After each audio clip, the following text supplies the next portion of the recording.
अधिक औपचारिकताओं में न बढ़ते हुए निवेदन करूंगा माननीय जिलाध्यक्ष श्री दुष्यंत भट्टी से और माननीय प्रदेश महामंत्री अर्चना गुप्ता जी से कि वो कृपया पुष्प गुच्छ के द्वारा माननीय मुख्यमंत्री जी का अभिनंदन स्वागत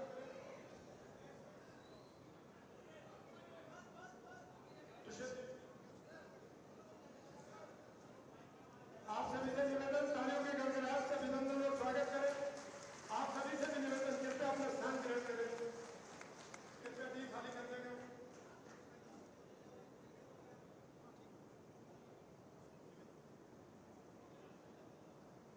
और मैं निवेदन करूंगा उत्तराखंड प्रदेश भारतीय जनता पार्टी के प्रदेश अध्यक्ष ओम प्रकाश भट्ट जी से और पूर्वांचल प्रदेश भारतीय जनता पार्टी हरियाणा के प्रदेश अध्यक्ष पवन प्रताप जी से निवेदन करूंगा कि पुष्प गुच्छ के द्वारा माननीय मुख्यमंत्री जी का अभिनंदन हार्दिक स्वागत करें। ओम प्रकाश भट्ट जी और पवन प्रताप जी। पूर्वांचल प्रकोष्ठ और उत्तराखंड प्रकोष्ठ दो ऐसे प्रकोष्ठ है जो भारतीय जनता पार्टी ने दोनों समाजों को सम्मान देकर के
अभिनंदन करता हूं।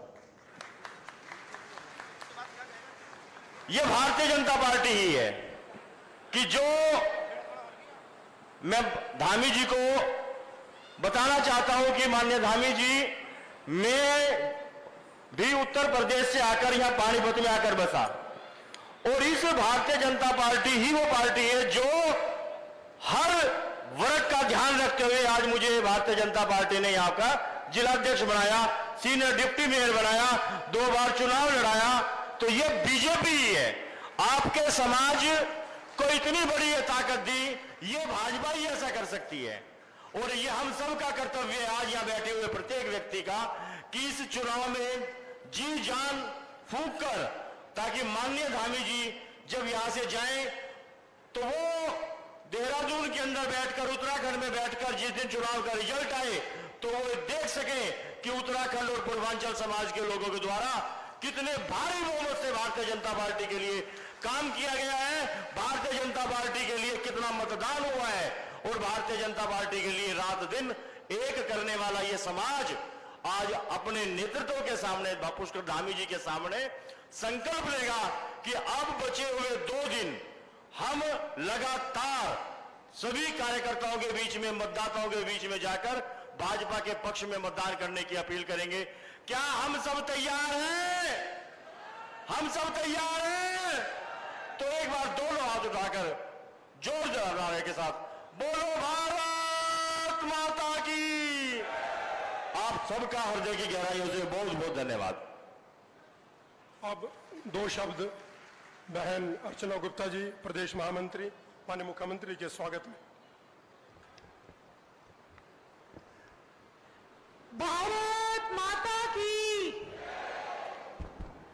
आज इस विशाल सभा में, जिसमें हमारे उत्तराखंड प्रकोष्ठ और पूर्वांचल समाज के सभी ज्येष्ठ व श्रेष्ठ कार्यकर्ता बंधु, बुजुर्ग, नौजवान साथी और बहनें आई हैं, उसमें मुख्य अतिथि के तौर पर हमारे उत्तराखंड के मुख्यमंत्री भाई पुष्कर जी धामी आज यहाँ पहुंचे हैं। उनका पानीपत की इस ऐतिहासिक नगरी में पहुंचने पर मैं हृदय की गहराइयों से बहुत बहुत स्वागत करती हूं और अभिनंदन करती हूं।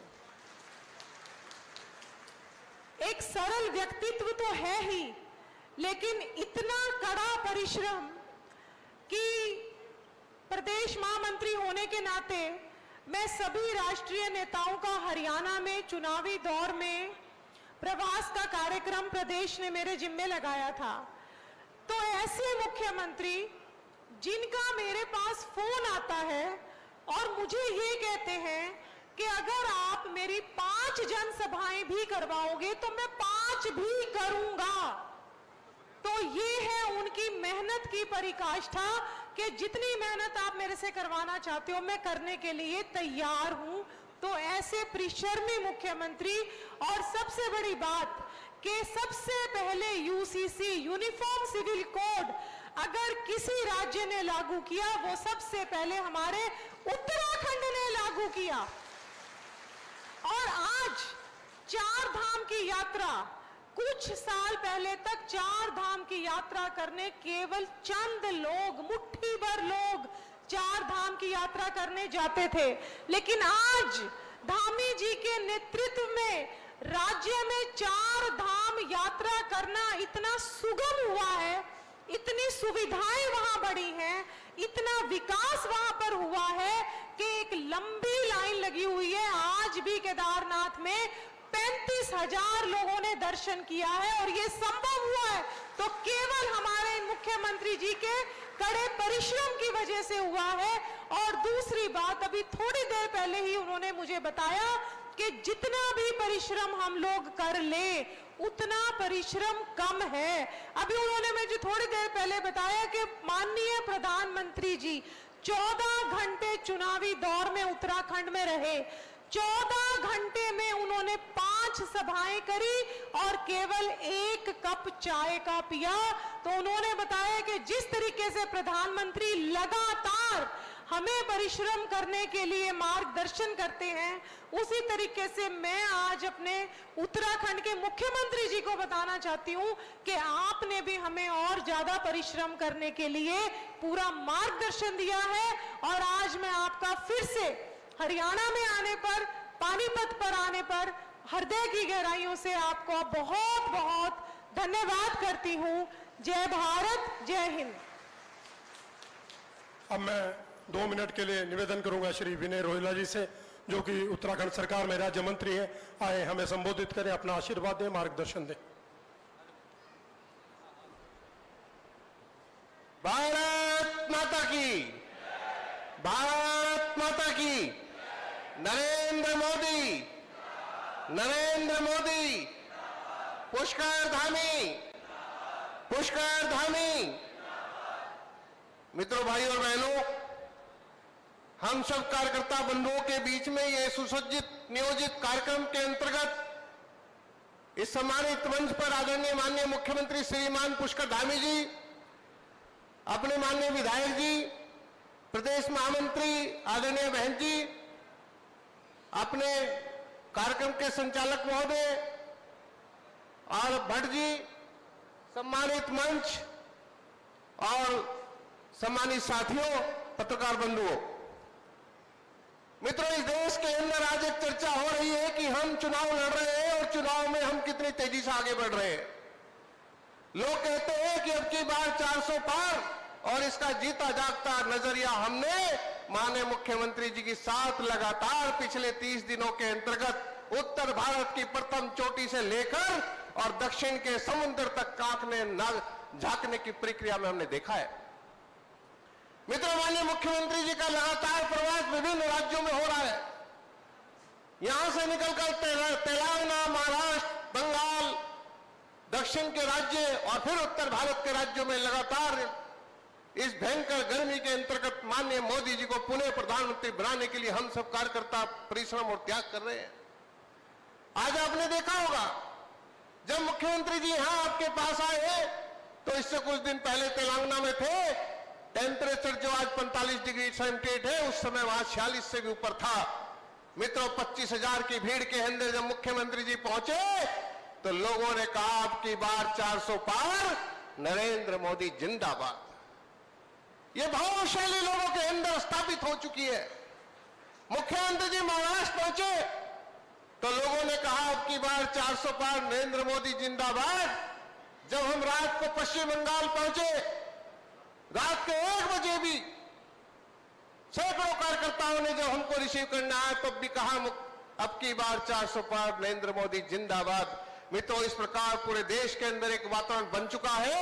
हम सब कार्यकर्ताओं के साथ साथ हमारे सभी नेता, इस देश की सम्मानित जनता पुनः प्रधानमंत्री जी को पुनः प्रधानमंत्री बनाने के लिए प्रयासरत है। मित्रों, आप सब लोग उत्तराखंड और पूर्वांचल प्रकोष्ठ के लोग हैं। उत्तराखंड की तरफ से मैं कहता हूं कि माननीय मुख्यमंत्री जी के नेतृत्व में निश्चित रूप से वहां का प्रदेश तो पिछड़ा प्रदेश था, उन्नति की राह पर आगे बढ़ चुका है। आज लोगों के अंतर्गत ये परेशानी है, मन के अंदर ये चिंता नहीं है कि उसकी बेटी की शिक्षा का पालन कौन करेगा। वहां पर शिक्षा के समुचित साधन स्थापित हो चुके हैं। हर चोटी के अंदर सड़क बन चुकी है, सभी सड़कों का जाल बिछ गया है। हर अस्पताल के अंदर दवाइयां भरी है और डॉक्टर प्रचुर मात्रा में इलाज कर रहे हैं। मित्रों, हर प्रकार से महिलाओं को गौशाली योजना के अंतर्गत लाकर उनको घास जो उठाकर लाती थी उससे मुक्त करने का प्रयास किया है। आज उत्तराखंड के अंदर यूसीसी हो, धर्मांतरण बिल हो, नकल अध्यादेश हो, महिला आरक्षण हो, भ्रष्टाचार को निपटाने के लिए अनेक विधेयक हो। मित्रों, हर प्रकार से उत्तराखंड ने एक रास्ता अपनाया है जिसके माध्यम से देश में दिशा देने का काम किया। प्रधानमंत्री जी के नेतृत्व में देश आगे बढ़ा है। मित्रों, पर्यटन हो, शिक्षा हो, रोजगार हो, सुरक्षा हो, सभी क्षेत्रों में माननीय मुख्यमंत्री जी के नेतृत्व में उत्तराखंड आगे बढ़ा है। क्योंकि आप सब लोगों ने इतनी देर से माननीय मुख्यमंत्री जी के स्वागत के लिए, उनके अभिनंदन के लिए यहाँ बैठे हैं और बहुत अच्छा स्वागत आपने यहाँ किया है। मैं मुख्यमंत्री जी की ओर से आपका भी अभिनंदन और वंदन करता हूँ और भारतीय जनता पार्टी की ओर से आपको धन्यवाद देकर अपनी बात को समाप्त करता हूँ। धन्यवाद। बहुत बहुत धन्यवाद। हमारे बीच पानीपत शहर के माननीय विधायक श्री प्रमोद जी पहुंचे हैं। मैं इस कार्यक्रम में आप सबकी ओर से उनका हार्दिक अभिनंदन धन्यवाद करता हूं कि आप आए, समय दिया और समय की प्रतिबद्धता है। माननीय मुख्यमंत्री जी को तुरंत उत्तराखंड पहुंचना है, तो इसलिए मैं उन्हीं से निवेदन करूंगा। लेकिन माननीय मुख्यमंत्री जी के चरणों में निवेदन करना चाहूंगा, बताना चाहूंगा कि माननीय मुख्यमंत्री जो यह समाज आपके सामने खड़ा है, यह उत्तराखंड का समाज, ये पूर्वांचल का समाज वर्षों वर्षों से अपनी पीढ़ियों से यहाँ पर आया है और इन्होंने अपने कंधों पर खंभे ढोकर के बिजली के इस हरियाणा प्रदेश को रोशन किया है। इनका बहुत बड़ा योगदान है इस प्रदेश के उन्नति में, प्रगति में और राजनीतिक प्रगति में भी। 10 की 10 सीटें जीतने में उत्तराखंड और पूर्वांचल के लोगों का बहुत बड़ा योगदान पिछली बार रहा है, उसका बड़ा योगदान इस बार रहेगा। आपको आश्वासन दिलाते आपसे निवेदन है, कृपया आइए, हमारा मार्गदर्शन कीजिए। हमारे माननीय मुख्यमंत्री जी श्री पुष्कर धामी जी, आप सबसे निवेदन है, तालियों की गड़गड़ाहट से एक बार अभिनंदन कर दिए। पुष्कर जी को जय श्री राम, धामी जी को जय श्री राम। चलिए, भारत माता की, भारत माता की जय। बाबा केदार, जय बाबा केदार। भगवान बद्री विशाल की, गोलजू महाराज की, कालिका मैया की, पूर्णागिरी मैया की, गंगा मैया की, यमुना मैया की। करनाल लोकसभा क्षेत्र के पानीपत के इस ऐतिहासिक स्थान पर आज उत्तराखंड और पूर्वांचल दोनों ही समाजों के बीच में आज के इस सभा में, इस संवाद कार्यक्रम में मंच पर आसीन भारतीय जनता पार्टी के जिलाध्यक्ष भाई दुष्यंत जी, यहाँ के लोकप्रिय विधायक आदरणीय प्रमोद जी, भारतीय जनता पार्टी की प्रदेश महामंत्री आदरणीय डॉक्टर अर्चना गुप्ता जी, श्री हरपाल सिंह डाडा जी, कार्यक्रम के संयोजक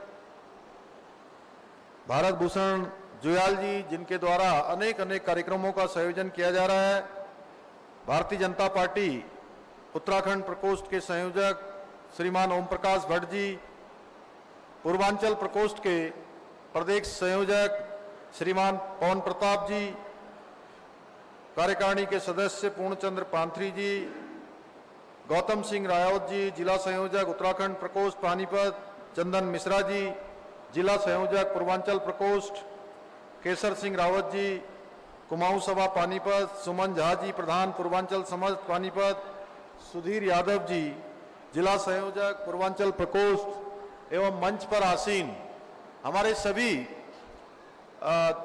पदाधिकारीगण, सभी नेतागण और इस कार्यक्रम में पधारे हमारे करनाल लोकसभा क्षेत्र और पानीपत क्षेत्र के आसपास से आए हुए सभी उत्तराखंड और पूर्वांचल समाज के सभी भाई बहनों का, हमारी प्रवासी बहनें रीता चमोली जी समेत उनकी एक टीम यहाँ पर प्रवासी के रूप में भी आई है। मेरे सभी बड़े बुजुर्ग, सभी उपस्थित माताएं बहनें, मेरे नौजवान साथियों, मैं आप सभी का देवभूमि उत्तराखंड के मुख्य सेवक के नाते आप सबका अपनी ओर से स्वागत करता हूं, आप सबका अभिनंदन करता हूं, आप सबको प्रणाम करता हूं।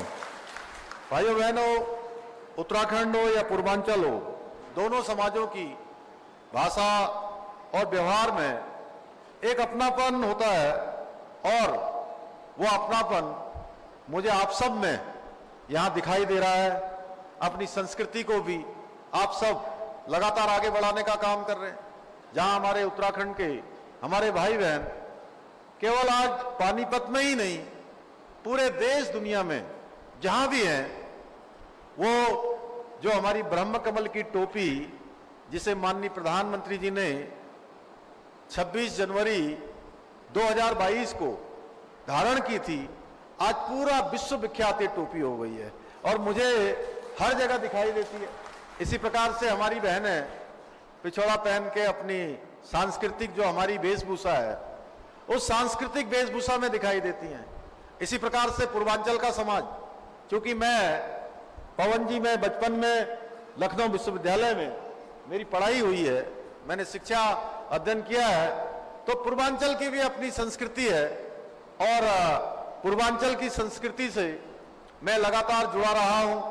मेरा विधानसभा क्षेत्र खटीमा हुआ करता था, उस समय पूर्वांचल के सभी कार्यक्रमों में, छठ पूजा के कार्यक्रम हो, लिट्टी बाटी चोखा बाटी के कार्यक्रम हो, उन सारे कार्यक्रमों में मुझे सम्मिलित होने का अवसर मिलता था। और सच बताऊं तो इन सब कार्यक्रमों में जाकर अपने आप में एक जो अपनापन मिलता है, जो ऊर्जा मिलती है, इस राजनीतिक और सामाजिक क्षेत्र में काम करने के लिए बहुत प्रोत्साहन मिलता है। ये मेरा सौभाग्य है, मुझे आज आप सबके बीच में आने का सौभाग्य प्राप्त हुआ है। जैसा आप सभी जानते हैं 25 मई को लोकसभा का यहाँ चुनाव होना है और मैं आप सभी के बीच में आज करनाल लोकसभा क्षेत्र के भारतीय जनता पार्टी के प्रत्याशी, हरियाणा के लगातार 9.5 वर्षों तक जिन्होंने हरियाणा को आगे बढ़ाने के लिए काम किया है, लगातार प्रयत्न और प्रयास किया है, उन सभी के लिए, उन्हीं के लिए, खट्टर जी के लिए मैं आप सबसे मत और समर्थन, और आप सब जो बेहिसाब जो गर्मी पड़ रही है, इस बेहिसाब गर्मी में भी आपसे मत और समर्थन और मतदान की अपील करने के लिए आप सबके बीच में आया हूं। आपने देखा है हरियाणा माननीय खट्टर जी के नेतृत्व में लगातार आगे बढ़ा है, समृद्धि के एक बेहतर कालखंड में आगे बढ़ा है। एक समय था यहां पर एक बेहिसाब, जिसका कोई हिसाब नहीं, इस प्रकार का यहां भ्रष्टाचार होता था। खट्टर जी की सरकार बनने से पहले 2014 से पहले जो देश के अंदर स्थिति थी, वही स्थिति भ्रष्टाचार के सारे रिकॉर्ड हरियाणा में भी तोड़े जाते थे। चाहे वो परीक्षाओं के घोटाले हो, चाहे वो औद्योगिक घोटाले हो, या जमीनों के आवंटन के बाड्रा के घोटाले हो, वो सारे घोटाले इस हरियाणा ने देखे हैं। भाइयों बहनों, मैं आप सबसे आह्वान करता हूं कि अब आदरणीय खट्टर जी आपके सांसद के रूप में अपनी सेवाएं देंगे, और आप सब जानते हैं खट्टर जी को वोट देने का अर्थ है सीधे सीधे मोदी जी को वोट देना। मोदी जी और खट्टर जी ने हरियाणा में एक साथ हरियाणा के संगठन को बढ़ाने के लिए काम किया है, बड़ा परिश्रम किया है। उन दिनों में परिश्रम किया है जब संगठन बहुत कम हुआ करता था, स्कूटर में वो घूमते थे। आपने देखा होगा प्रधानमंत्री जी स्वयं इन बातों को कहते हैं। मैं और खट्टर जी मुख्यमंत्री के रूप में एक साथ जब मुख्यमंत्री मीटिंगों में होते हैं, तो उस समय में भी जो प्रधानमंत्री जी की उनके साथ आत्मीयता है, निश्चित रूप से आप समझ लीजिए कि हरियाणा और हमारा ये लोकसभा क्षेत्र करनाल, ये पानीपत का क्षेत्र बहुत आगे बढ़ने वाला है। खट्टर जी इसको काफी आगे ले जाने का काम करेंगे, इसलिए उनको भारी मतों से विजय बनाने का मैं आप सबसे आह्वान करता हूं। भाइयों बहनों, पिछले 10 सालों में मोदी जी ने जिस प्रकार से देश को आगे बढ़ाने का काम किया है, हम सब जानते हैं। देश को दुनिया का सिरमौर बनाने का काम किया है, दुनिया का नेतृत्व भारत करे ऐसा भारत बनाने का काम किया है। 2014 से पहले जिस प्रकार से हमारी पहचान दुनिया के अंदर घपले और घोटालों के देश के रूप में पूरी विश्व में हो गई थी, उस पहचान से आज भारत का डंका पूरे विश्व के अंदर बजाने का काम, भारत का मान सम्मान दुनिया के अंदर बढ़ाने का काम, आज भारत पूरे दुनिया का नेतृत्व करे ऐसा भारत बनाने का काम, दुनिया की 5वीं अर्थव्यवस्था भारत को बनाने का काम, और भविष्य में संकल्प लेकर कि भारत विकसित भारत बनेगा, भारत दुनिया का नेतृत्व करने वाला भारत बनेगा, और भारत दुनिया की नंबर 1 की अर्थव्यवस्था बनेगा। ये सब बनाने का काम और ये संकल्प लेने का काम माननीय प्रधानमंत्री जी के नेतृत्व में हो रहा है। भाइयों बहनों, चाहे G20 का सम्मेलन हो, चाहे चंद्रयान की सफलता हो, या कोरोना रोधी वैक्सीन बनानी हो, या डिजिटल इंडिया के क्षेत्र में आज पूरी दुनिया का 50% से ज्यादा डिजिटल ट्रांजैक्शन का ये क्षेत्र भारत को बनाने का काम हो, ये सारे के सारे काम माननीय प्रधानमंत्री जी के नेतृत्व में हुए। इसके साथ साथ अनेक योजनाएं गरीबों के कल्याण के लिए चलाई गई हैं, चाहे वो जनधन योजना हो, उज्ज्वला योजना हो, प्रधानमंत्री आवास योजना हो, आवास योजना हो। जिन योजनाओं ने हर एक व्यक्ति के जीवन में एक तरह से मैं कहूं कि सहायता दी है, उन सब योजनाओं को 2014 के बाद लाया गया है। इसके साथ साथ अनेकों देश के हित में कड़े निर्णय भी लिए गए हैं, चाहे कश्मीर के अंदर धारा 370 समाप्त हुई हो, या सीएए का कानून देश के अंदर लाया गया हो, या सर्जिकल स्ट्राइक हो, या हम सब के आराध्य देव भगवान श्री राम, जिनके युग में हम सबको आने का सौभाग्य प्राप्त हुआ, एक बार फिर से राम युग हम सबके सामने आया है। ये राम युग लाने का काम माननीय प्रधानमंत्री मोदी जी के नेतृत्व में हम सबको प्राप्त हुआ। भाइयों बहनों, या 3 तलाक का खात्मा हो, ऐसे अनेक कड़े निर्णय लिए हैं और इतने कड़े निर्णय लिए गए हैं कि कांग्रेस की सरकार तो इन विषयों पर बात करने से भी कतराती थी। भाइयों बहनों, आज मोदी जी की दृढ़ इच्छा शक्ति से प्रेरणा लेते हुए, चाहे आज वो हरियाणा की सरकार हो, अनेक काम यहां हरियाणा के अंदर आगे बढ़े हैं। हरियाणा को एक नया हरियाणा बनाने का काम हो, या उत्तराखंड के अंदर अनेक ऐतिहासिक निर्णय लेकर प्रदेश को एक नई दिशा देने का काम हो, या प्रदेश के अंदर देश का पहला राज्य होने का गौरव उत्तराखंड को प्राप्त हो गया। भाइयों बहनों, उत्तराखंड देवभूमि में रहने वाले हर एक व्यक्ति के लिए, चाहे वो किसी जाति का होगा, किसी धर्म का होगा, किसी संप्रदाय का होगा, किसी वर्ग का होगा, उत्तराखंड देवभूमि में सबके लिए अब एक समान कानून हो जाएगा। भाइयों बहनों, ये विधेयक हमने पारित कर दिया है। इसके साथ साथ वहां पर नकल का जो खेल चलता था, नकल रोधी कानून हमने बना दिया। उत्तराखंड के मूल स्वरूप से अब कोई छेड़छाड़ नहीं होगी। देवभूमि को अब कतई उसके मूल स्वरूप से खराब करने का प्रयास नहीं होगा, चाहे वो दंगा रोधी कानून हो, या धर्मांतर विधेयक हो, या भाइयों बहनों बड़े पैमाने पर अवैध अतिक्रमण, अवैध कब्जे, जहां पर कहीं नीली चादर चढ़ाकर, कहीं पीली चादर चढ़ाकर, कहीं हरी चादर चढ़ाकर तमाम सरकारी भूमि को कब्जाया जा रहा था। जो लैंड जिहाद है, उस लैंड जिहाद के खिलाफ प्रदेश के अंदर अभियान चलाया गया है, जिसमें 5000 एकड़ से भी ज्यादा जमीन आज हमने लैंड जिहाद से मुक्त करवाई है। भाइयों बहनों, एक तरफ आज मोदी जी जहां देश को विकास के पथ पर आगे ले जा रहे हैं, वहीं दूसरी तरफ कांग्रेस हमेशा की तरह इस चुनाव में भी परिवारवाद, भ्रष्टाचार और तुष्टीकरण को बढ़ावा दे रही है। आपको याद होगा 2014 से पहले किस प्रकार घोटालों की लाइन लगी रहती थी, एक से बढ़कर एक घोटाले सामने आते थे भाइयों बहनों, लेकिन मोदी जी के 10 वर्षों के कालखंड में एक भी घोटाला नहीं हुआ, क्योंकि मोदी जी ने कहा प्रधानमंत्री की शपथ लेते ही कि न मैं खाऊंगा न किसी को खाने दूंगा। भाइयों बहनों, इनको देखते हुए जब इन भ्रष्टाचारियों पर कार्रवाई हो रही है, तो इन भ्रष्टाचारियों ने एक ठग बंधन बना लिया है, इंडी गठबंधन बना लिया है, जो एक दूसरे को भी ठगने का काम कर रहा है। आप देखिए कि हरियाणा में आम आदमी पार्टी और कांग्रेस पार्टी, दोनों पार्टियां चुनाव के मैदान में मिलकर चुनाव लड़ रही हैं। वहीं आप पंजाब चले जाइए, पंजाब में दोनों पार्टियां एक दूसरे के खिलाफ चुनाव लड़ रही हैं। भाइयों बहनों, एक दूसरे को गालियां दे रही हैं, एक दूसरे के खिलाफ अनाप शनाप बोल रही हैं, और यहां गलवैया कर रही हैं, दिल्ली में गलवैया कर रही हैं। ये एक दूसरे को जब ठगने में किसी को नहीं छोड़ रहे हैं, तो आप ये लगाइए, तो इसे ठगबंधन नहीं कहेंगे तो क्या कहेंगे? बताइए, ठगबंधन कहेंगे कि नहीं कहेंगे? अरे जोर से बोलिए भाई, क्या है ठगबंधन? आम आदमी पार्टी की तरह ही जो जेजेपी पार्टी है, वो भी मौकाप्रस्त पार्टी के रूप में आज हम सबके सामने है। जो पार्टी सत्ता के लालच में गठबंधन तोड़ रही है, उसके ऊपर जनता कैसे भरोसा कर सकती है? इसलिए हरियाणा की जनता अच्छी तरह से जानती है, जेजेपी को वोट देने का मतलब है अपने वोट को खराब करना।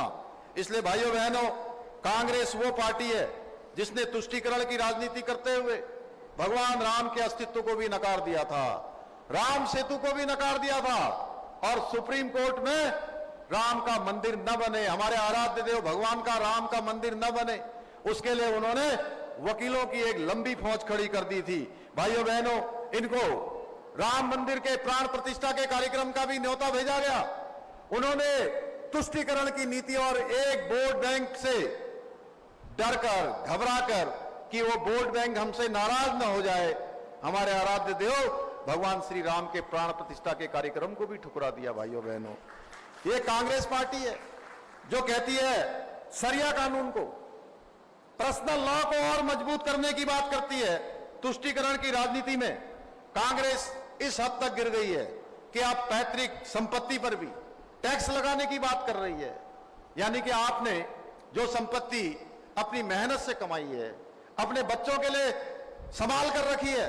कहते हैं कि हमारी सरकार बनेगी, कांग्रेस गठबंधन की सरकार बनेगी तो हम उसमें से आधी संपत्ति जब्त कर लेंगे, और आधी संपत्ति जब्त करने के बाद वो आधी संपत्ति एक वर्ग विशेष के जो इनका वोट बैंक है उस वोट बैंक को दे देंगे, क्योंकि इनका मानना है कि जो देश की संपत्ति है, देश के आर्थिक संसाधन है, उस पर गरीबों का हक नहीं है, ओबीसी का हक नहीं है, एससी का हक नहीं है, एसटी समुदाय के लोगों का हक नहीं है।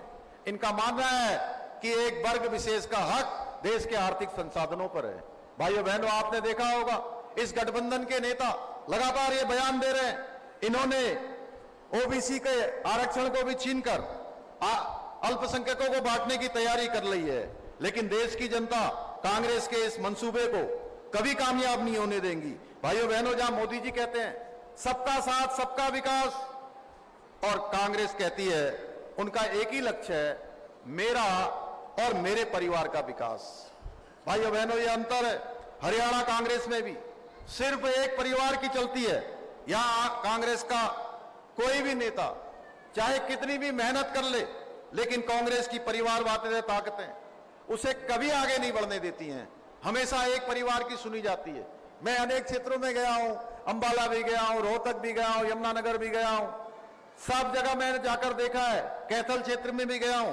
भाइयों बहनों, परिवारवाद, भ्रष्टाचार और तुष्टीकरण की राजनीति करने वाले ऐसे राजनीतिक दलों को अब समय आ गया है इन सबको जड़ से उखाड़ फेंकने का, इनको समाप्त करने का समय आ गया है। भाइयों बहनों, मैं चुनाव प्रचार में आज पूरे देश के अंदर उत्तर से लेकर दक्षिण, दक्षिण से लेकर पश्चिम, पूरब, अटक से लेकर कटक, कन्याकुमारी तक अनेक स्थानों पर जाने के बाद ये कह सकता हूं, पूरे देश के अंदर देश के लोगों ने मन बना लिया है, देश की माताओं बहनों ने मन बना लिया है, नौजवानों ने, बुजुर्गों ने मन बना लिया है कि मोदी जी को तीसरी बार देश का प्रधानमंत्री बनाना है। भाइयों, तीसरी बार प्रधानमंत्री बनाना है, और मोदी जी की लहर पूरे देश में चल रही है। हम सबका सौभाग्य है इस करनाल लोकसभा क्षेत्र के लोगों का कि हमारे यहां पर एक तपे तपाए, जिनका एक राजनीति के क्षेत्र में, सुचिता के क्षेत्र में एक लंबा अनुभव है, आप सबको ऐसा गौरव मिल रहा है कि उनको आप सांसद के रूप में ऐतिहासिक मतों से जिताकर भेजे। और मैं हरियाणा के अंदर अनेक स्थानों पर जाने के बाद ये कह सकता हूं कि ऊपर ऊपर चाहे भरम की जो भी बात हो, लेकिन किसी भी सीट पर यह चर्चा नहीं है कि कोई और जीतने वाला है। लोग कहते हैं हर सीट पर यहां भाजपा जीतने वाली है, मोदी जी को प्रधानमंत्री बनाने के लिए लोग वोट देने वाले हैं। मेरा पूरा विश्वास है कि आगामी 25 मई को चाहे गर्मी कितनी भी हो जाए, अभी मैं देख रहा हूं तापमान लगातार बढ़ रहा है, लगातार बढ़ रहा है। उसके कारण से भाइयों बहनों, कई जगह पर लोग सोचते हैं कि अगर मैं वोट नहीं दूंगा तो क्या होगा जी, मोदी जी तो बनने ही वाले हैं, खट्टर जी तो जीतने ही वाले हैं। देखिए, मैं आपको एक छोटी सी कहानी आपको बताना चाहता हूं। एक बार एक फकीर, एक संत महोदय ने एक मंदिर में भंडारे का आयोजन किया और हर एक गांव वाले लोगों से कहा कि सब लोग एक एक लोटा दूध लेकर आएंगे, और एक टब रख दिया गया, उसके ऊपर तिरपाल डाल दी गई। सबको कहा कि एक एक लोटा दूध अपने अपने घर से देंगे, कल इसका प्रसाद बनाया जाएगा, हलवा बनाया जाएगा, उसके बाद जो है भंडारे का आयोजन होगा।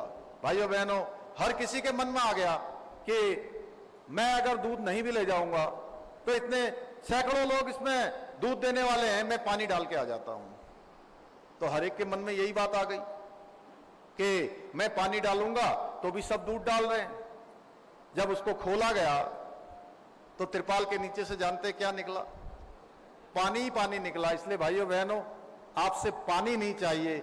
इस देश की समृद्धि के लिए, इस देश की मजबूती के लिए, हमारे बच्चों के भविष्य के लिए, देश के भविष्य के लिए, विकसित भारत के संकल्प के लिए, भारत दुनिया का सिरमौर भारत बने, भारत दुनिया का नेतृत्व करने वाला भारत बने, भारत दुनिया का अर्थव्यवस्था में नंबर 1 भारत बने, उसके लिए हमको गर्मी को तिजामजली देनी होगी। गर्मी, पसीना, धूप, इस सब को चाहे आंधी आए या तूफान, यह अभियान हमारा रुकना नहीं चाहिए। मतदान का जो हमारा अभियान है वो पूरा 100% होना चाहिए। मुझे पूरा विश्वास है कि 25 मई को आप भारी संख्या में कमल पर वोट देकर आदरणीय खट्टर जी को विजय बनाकर मोदी जी को प्रधानमंत्री बनाने में, इस लोकतंत्र के महायज्ञ में अपना योगदान देंगे। मैं इसी आशा विश्वास के साथ आप सबको अभी से मतदान दिवस की और अभी से आप सबको एक ऐतिहासिक विजय की पानीपत वासियों को, करनाल वासियों को बधाई देते हुए अपनी बात को समाप्त करता हूं। बहुत बहुत धन्यवाद। जय हिंद, जय भारत।